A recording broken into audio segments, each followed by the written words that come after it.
जमा शस्युम। मजमून उर्दू।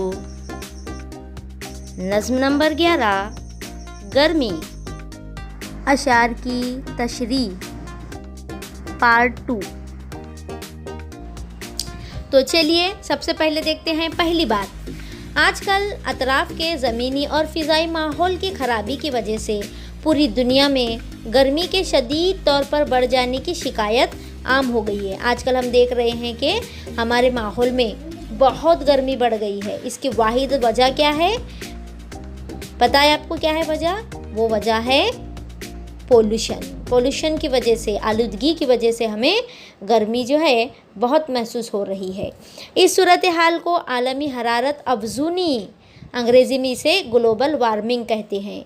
यह वाक़या ज़मीन पर मौजूद हवा में कुछ ख़ास गैसों के बढ़ जाने से ज़हूर में आता है और इसके शदीद असरात इंसानी ज़िंदगी पर पड़ते हैं। देखिए अब ऐसे क्यों हो रहा है कि कुछ गैसें जो हैं उनकी मिक़दार हवा में बढ़ती जा रही है, इसलिए हमें ग्लोबल वार्मिंग का यानी आलमी हरारत अफज़ूनी का एहसास हो रहा है, यानी माहौल में गर्मी बहुत बढ़ रही है। माहौल की गर्मी मौसमों पर भी असरअंदाज होती है, मौसम भी इससे असरअंदाज होते हैं। सर्दी और बारिश के मौसम की ठंडक कम हो जाती है, हर मौसम में गर्मी का एहसास होता है। ग्लोबल वार्मिंग पहाड़ों पर जमी हुई बर्फ़ को पिघलाकर दरियाओं और समंदरों में तूफ़ानी कैफियत पैदा कर देती है। देखिए पहाड़ों पर जो बर्फ़ जमी हुई है तो गर्मी के बढ़ने से क्या होगा? वो बर्फ़ पिघल जाएगी और वो समंदरों नदियों में जब बर्फ़ पिघल कर पानी बनकर नीचे आएगी तो समंदरों और नदियों में तूफ़ान आने का डर होता है। मौसमों के ज़मानी तयन में फ़र्क आ जाता है, यानी मौसमों का जो तयन किया जाता है, ज़माने को जो तय करते हैं हम लोग कि इस महीने से इस महीने में ये मौसम होता है, तो उस तयन में भी क्या हो जाता है? फ़र्क आ जाता है। फसलों और दूसरी पैदावारों को नुकसान पहुँचता है। नज़्म गर्मी में बताया गया है कि इंसान और हैवानों वगैरह पर इस मौसम के क्या क्या असरात होते हैं। चलिए देखते हैं शायर की जान पहचान। इस नज़्म के शायर मोहम्मद हुसैन सिद्दीकी महवी 15 मई सना 1891 को लखनऊ में पैदा हुए। लखनऊ कहाँ है पता है आपको? उत्तर प्रदेश की राजधानी है लखनऊ।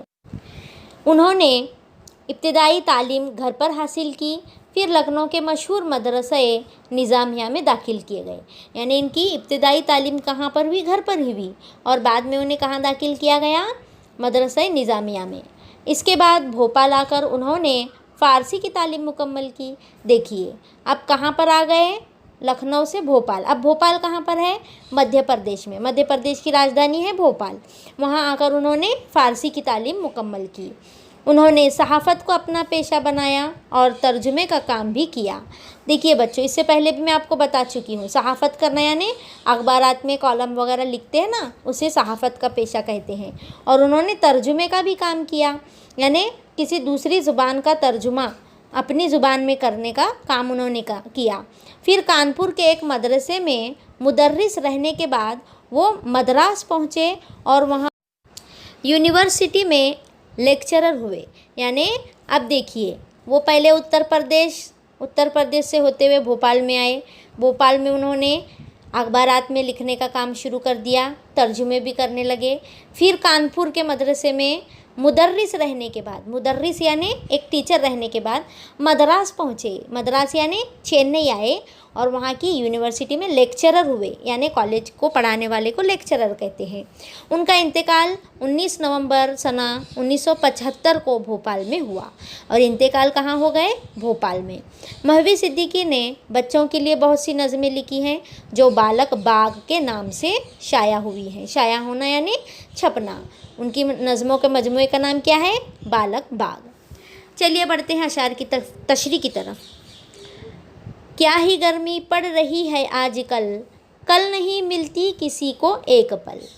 शायर क्या कह रहा है कि आजकल गर्मी बहुत बढ़ गई है, जिसकी वजह से किसी को भी कल नहीं मिल रही है। कल नहीं मिलना यानी बिल्कुल चैन नहीं आ रहा है, एक पल के लिए भी इंसान को चैन नहीं मिल रहा है।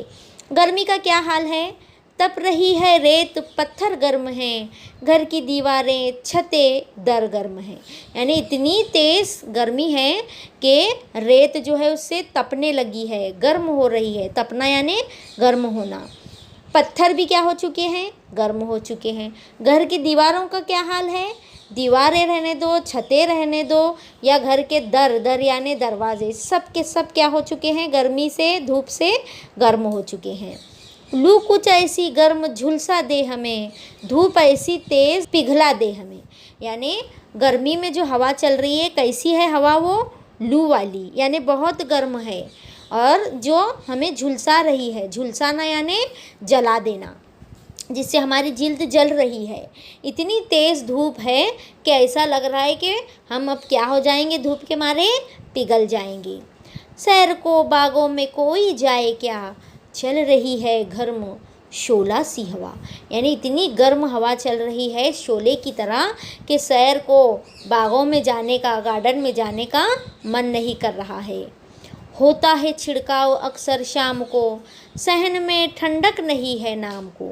अक्सर शाम के वक्त जब हम सहन में, अपने घर के आंगन में पानी का छिड़काव करते हैं, थोड़ा सा पानी छिड़कते हैं, तो भी हमारे आंगन में, सहन में बिल्कुल नाम को ठंडक नहीं होती। नाम को ठंडक नहीं होना है ना, ज़रा सी भी ठंडी नहीं पड़ती ज़मीन।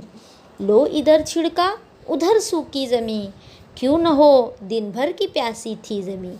यानी इधर हम जैसे ही पानी का छिड़काव करते हैं, वैसे ही फ़ौरन पानी सूख जाता है। क्यों? क्योंकि धूप की वजह से ज़मीन भी बहुत प्यासी होती है, इसलिए वो फ़ौरन अपने अंदर पानी जज़्ब कर लेती है। पीते हैं शरबत का जब ठंडा गिलास, तब कहीं जाकर बुझे दम भर को प्यास। जब हम ठंडे ठंडे मशरूबात, शरबत पीते हैं, तब जाकर हमारी प्यास बुझती है। वो भी पूरी तरह से नहीं बुझती, यानी दम भर को बुझती है। दम भर को यानी ज़रा सी बुझ जाती है।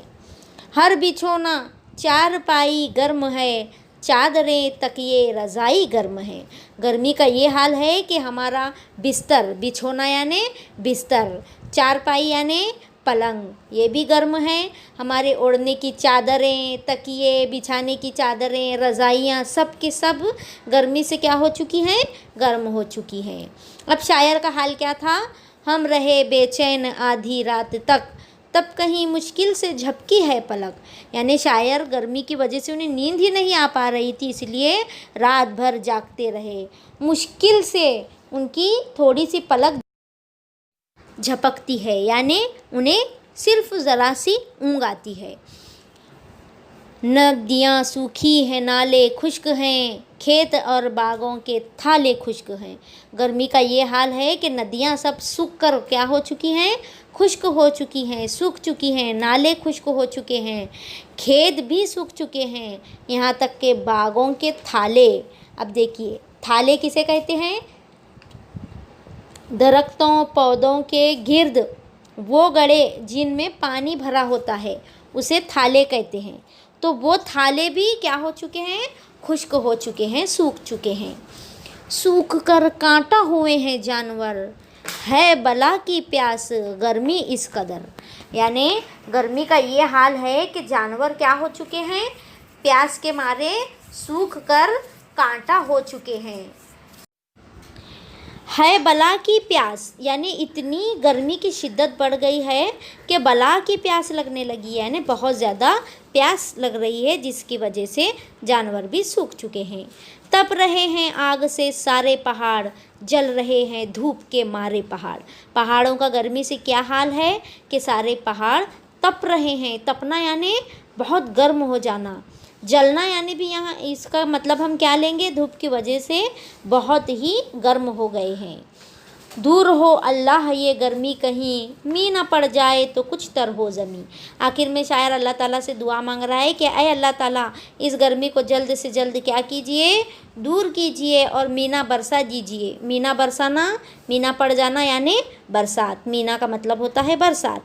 अगर बरसात हो जाए तो कुछ तर हो ज़मीं, यानी ज़मीं क्या हो जाएगी, फिर तर हो जाएगी, गीली हो जाएगी, और सबको जो है इत्मीनान और सुकून हासिल होगा। इस तरह से शायर ने इस नज़्म में गर्मी के बारे में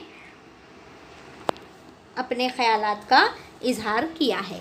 तो प्यारे बच्चों, इस वीडियो के ज़रिए आप इस नज़्म की अशार की तशरीह को समझने की कोशिश कीजिए। तो प्यारे बच्चों, आपसे फिर मुलाकात होगी इस नज़्म के मश्की सवालात के जवाबात के साथ। तब तक के लिए दीजिए हमें इजाज़त। अल्लाह हाफिज़।